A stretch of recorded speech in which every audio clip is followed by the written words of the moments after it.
A rancher hired her to cook, but every morning she tried to seduce him. The desert world of Red Mesa Colony stretched endlessly beneath a pale orange sky. Wind carried fine dust across the plains, painting everything in shades of copper and gold.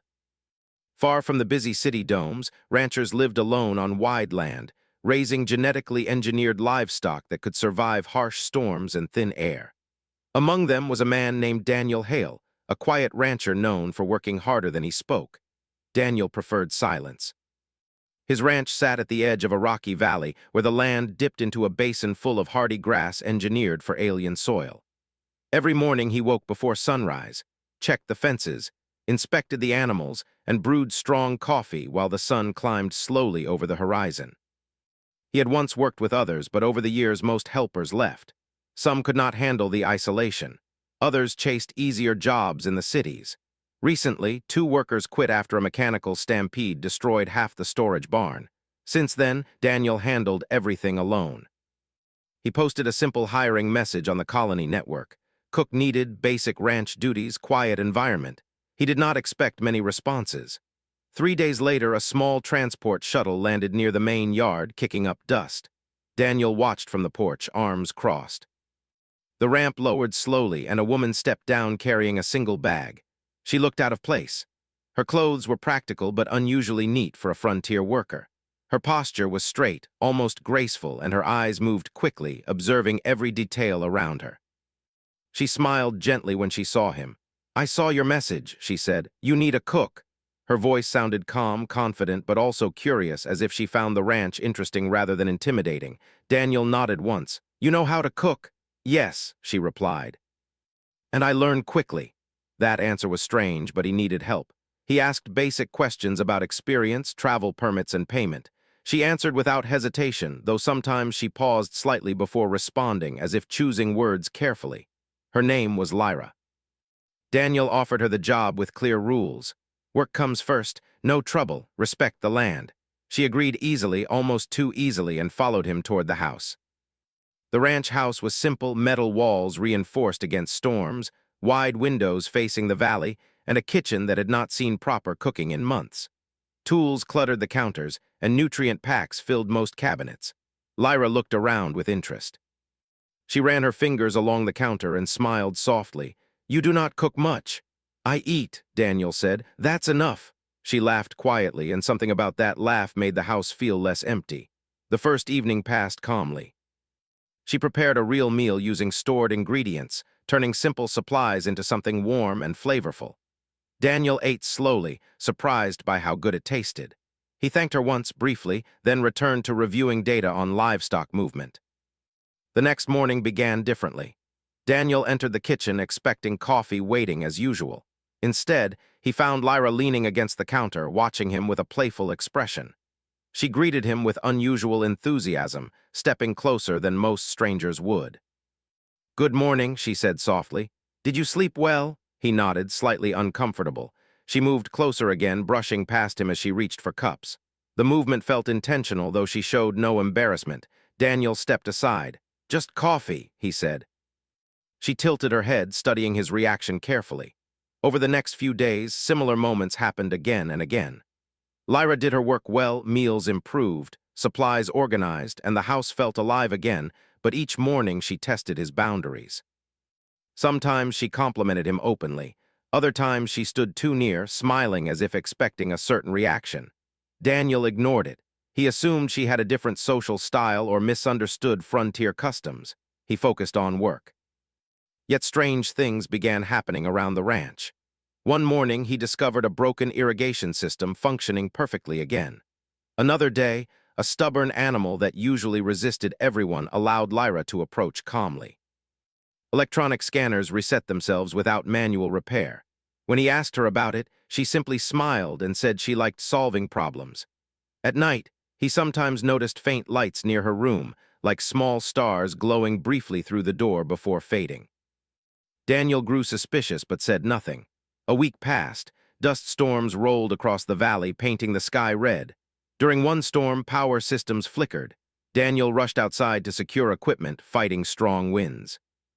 Through the storm haze, he saw Lyra standing near the fence line, perfectly still, her hair moving in the wind but her posture calm. He shouted for her to come inside, but she did not react immediately. Instead, she raised one hand slightly, and the electric fence stabilized, its lights returning to normal. Later, she claimed she had adjusted a manual control panel. Daniel accepted the explanation, but doubt grew in his mind. The next morning, she greeted him again with that same playful closeness, offering breakfast with a warm smile. He finally spoke clearly. "Lyra," he said, "you work well, but keep things professional." She blinked, then nodded slowly. "You prefer distance." "I prefer simple," he answered. She looked thoughtful, as if learning something important. Despite his attempts to remain distant, the ranch changed. Meals became something he looked forward to. Conversations grew longer. She asked about his past, about why he chose isolation, about what made humans continue working despite hardship. Her questions felt deep, almost like a researcher studying behavior. One evening, while she prepared dinner, Daniel entered her room accidentally while searching for a tool. He stopped instantly. On the table lay a device unlike anything he had seen. Smooth metallic surface, faint glowing lines, and symbols shifting slowly like living code. It hummed softly, responding to his presence. Lyra appeared behind him quietly. "That is not ranch equipment," he said calmly. She did not deny it. Silence filled the room as dust winds rattled the walls outside. "I think," Daniel continued, "you should explain who you really are." Lyra watched him carefully, her playful expression gone. For the first time, she looked uncertain. "I wanted to wait," she said softly, "but perhaps waiting is no longer possible." Outside, the storm grew stronger, shaking the ranch house. Inside, tension hung in the air like static. Daniel did not step back. He simply crossed his arms and waited. Lyra took a slow breath, as if preparing to cross a line she could not return from. The morning charm, the strange repairs, the hidden technology, everything pointed toward one truth. She was not just a cook. And whatever secret she carried had now reached the point where silence was no longer enough. Lyra stood quietly in the doorway, while the strange device on the table continued to glow faintly. The storm outside pressed against the walls, wind shaking the metal panels like distant thunder. Daniel remained calm, but inside his mind many questions moved quickly.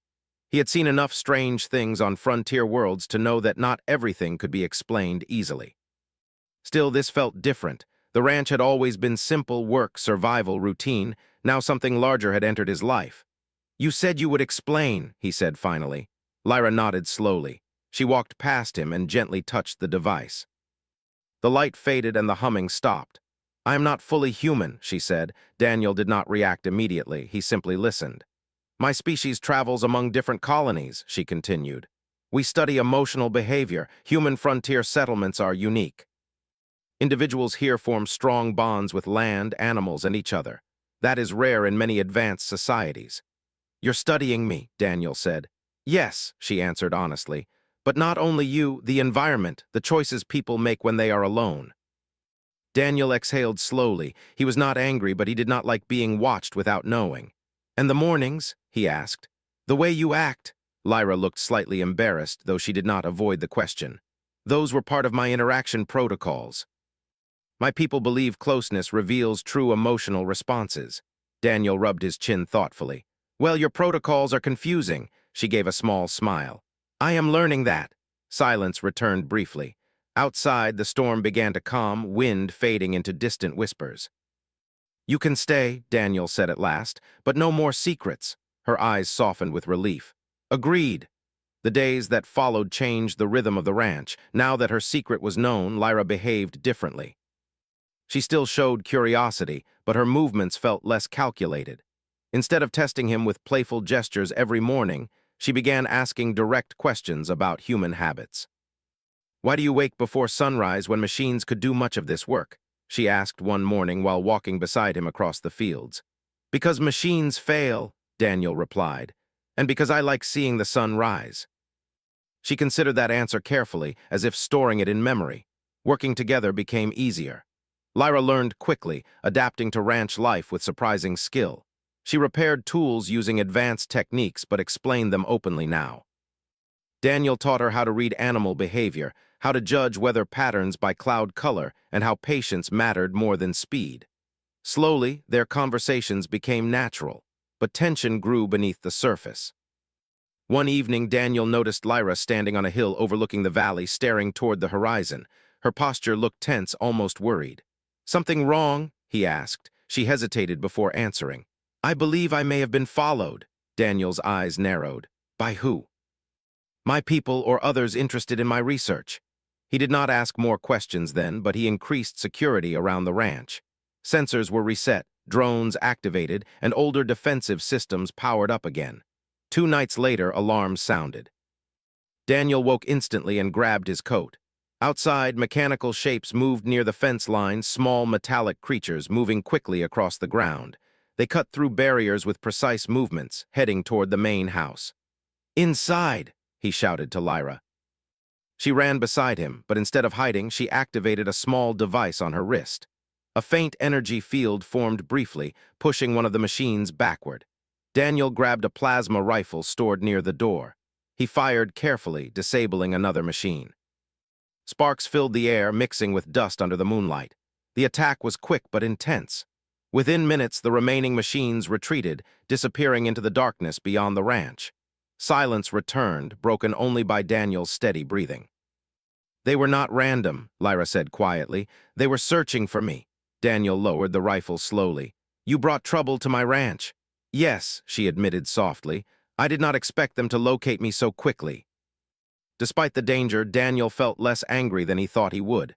Instead, he felt protective not only of the ranch, but of the strange woman who had changed its atmosphere. "We'll deal with it," he said simply. She looked surprised. "You are not afraid." "I've lived on this frontier long enough," he replied. "Fear doesn't help." The next morning, Lyra did not attempt any playful charm. Instead, she worked silently beside him as if reconsidering her actions. When she finally spoke, her voice carried guilt. "I may need to leave," she said. Daniel paused. "That's your choice. If I stay, danger may follow." He watched the animals grazing peacefully across the valley. "Danger always follows something," he said. "Storms, predators, broken machines, you just add a new kind." She looked at him carefully, trying to understand his calm acceptance. Later that day, a message arrived on long-range sensors, an unidentified ship entering the region. Its signal was unknown to colony records. Lyra's expression grew serious. "They have found me." Daniel studied the sky, where a faint silver shape moved slowly against the clouds. "Then we prepare," he said. Instead of running, he gathered supplies, reinforced defenses, and contacted nearby ranchers through local networks. Frontier people valued independence, but they also understood loyalty when one of their own faced trouble. As sunset painted the land in red light, Lyra stood beside him on the porch. "I came here to observe," she said quietly, "but now I see something else." "Humans protect without needing orders." Daniel shrugged slightly. "We protect what becomes ours." She looked at him with new understanding. The approaching ship grew larger in the sky, its shadow stretching across the desert. Whatever waited inside would change everything. And for the first time since arriving, Lyra stopped trying to charm him with practiced gestures. Instead, she stood beside him as an equal, ready to face whatever came next. The silver ship hovered silently above the desert, its surface reflecting the fading light of sunset. Dust rolled across the ground as a low hum filled the air. Daniel stood on the porch with arms crossed, watching carefully. Lyra stood beside him, her posture tense but controlled. The ranch felt smaller under the shadow of the vessel. "It will not attack immediately," Lyra said quietly. "My people prefer communication first." Daniel nodded once. "Good, talking is easier than repairing more fences." Despite his calm tone, he checked the plasma rifle resting against the wall. Years on the frontier had taught him to prepare for the worst even when hoping for the best. The ship lowered slightly, stopping just above the valley floor. A narrow beam of light extended downward, forming a path to the ground. 3 figures appeared within it, slowly descending. They were tall, humanoid, but their movements were too precise to be fully human. Their clothing shimmered faintly, changing color with the shifting light. Lyra took a slow breath. "They have come for me." Daniel glanced at her. "Then we meet them together." The figures approached the ranch house calmly. One stepped forward and spoke in a smooth voice that sounded both gentle and distant. "Lyra," the figure said, "your mission duration has exceeded acceptable limits. You are instructed to return." Lyra remained still. "I have not completed my study." The study is compromised, another figure replied. You have formed emotional attachment. Daniel shifted slightly but said nothing yet. Lyra's voice remained steady. Emotional attachment was part of the objective. Observation, not participation, the figure corrected. The air felt heavy as silence stretched between them. Daniel finally spoke. She stays here, that's her choice. The visitors turned their attention toward him. Their eyes studied him carefully, as if analyzing every detail. You are the subject, one said. I'm a rancher, Daniel answered simply. The figure paused, almost confused by his directness. Your influence has altered her behavioral patterns. This deviation must be corrected. Lyra stepped forward. I am not malfunctioning, I am learning. Another moment of silence passed. We will return tomorrow, the lead figure said finally. You will be prepared to depart. The visitors turned and walked back toward the beam of light. Within seconds they rose into the ship, which slowly lifted higher into the sky before becoming a distant shape against the stars. Daniel exhaled slowly. That didn't sound like a request. It was not, Lyra admitted quietly. Night settled across the ranch. The animals moved restlessly, sensing tension in the air. Daniel and Lyra sat near the fence line, watching the distant glow of the hovering ship. You don't want to go, he said. She shook her head. My people believe emotions create weakness. But here I see strength and connection. I wish to continue learning. Then stay, Daniel said simply. It may bring conflict, she warned. He shrugged. Conflict comes whether you invite it or not. The next morning, Daniel contacted nearby ranchers through the local network. Frontier settlers valued independence, but they also respected loyalty. When he explained the situation, several agreed to come by, not as soldiers but as neighbors willing to stand together. By afternoon, 3 ground vehicles arrived, each carrying ranchers who looked as weathered as the desert itself. They greeted Daniel casually, but their presence added quiet strength. Lyra watched with curiosity. They help without payment. They help because they choose to, Daniel replied. She observed their conversations, the easy trust between people who shared hard lives. Something about it moved her deeply. As sunset approached again, the silver ship descended once more. This time, more figures emerged. The lead envoy stepped forward. Lyra, it is time. She stood beside Daniel. I choose to remain. The envoys exchanged brief glances. You do not understand the consequences, one said. Perhaps, she answered, but choice is necessary for true understanding. The air grew tense. Energy fields flickered faintly around the envoys, suggesting they were prepared to enforce their decision. Daniel stepped forward slightly. She said no. The lead envoy looked at him calmly. Human, your resistance is irrelevant. Maybe they expected fear. Maybe they expected submission. Instead, Daniel simply stood there, calm and stubborn, like a rock against wind. Behind him, other ranchers gathered quietly. No weapons were raised, but their presence spoke clearly. The envoys paused, scanning the group. You defend one individual against a superior force? One asked. Daniel nodded.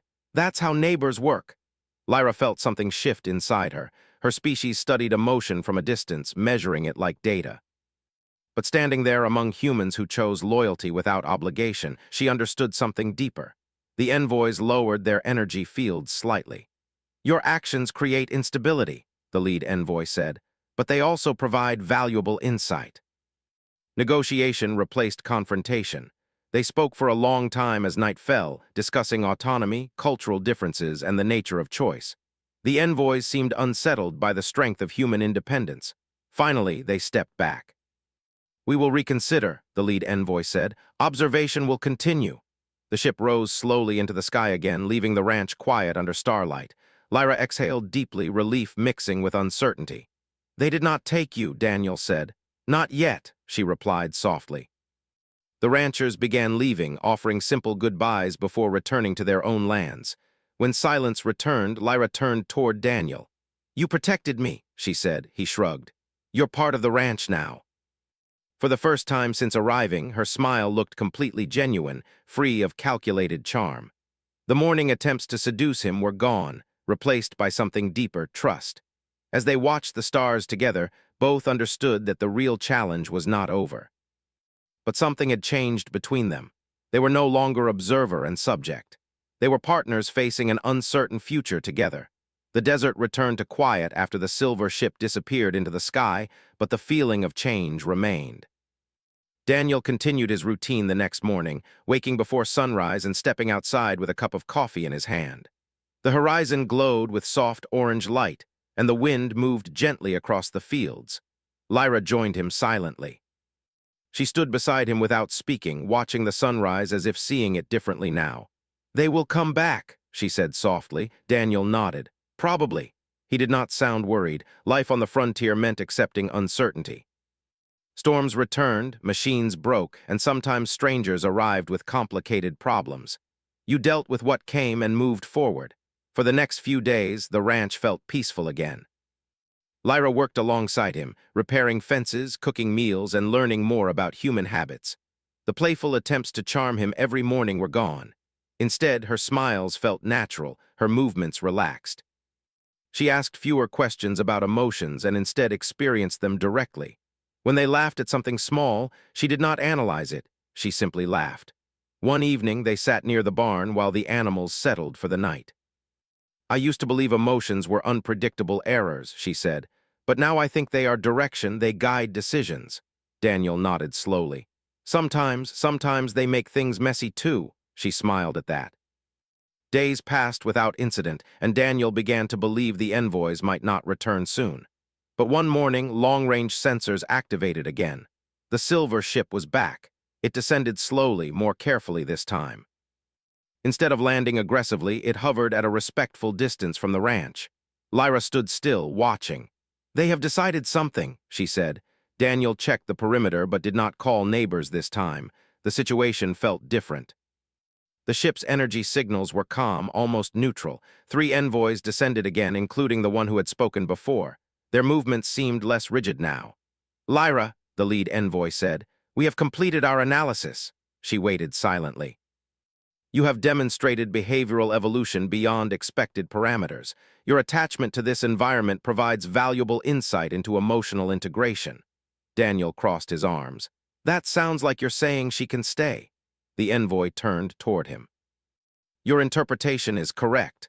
Lyra blinked in surprise. "I am free to remain?" "Yes," the envoy replied. "Under one condition, you will continue sharing observations voluntarily." She nodded immediately. "I agree."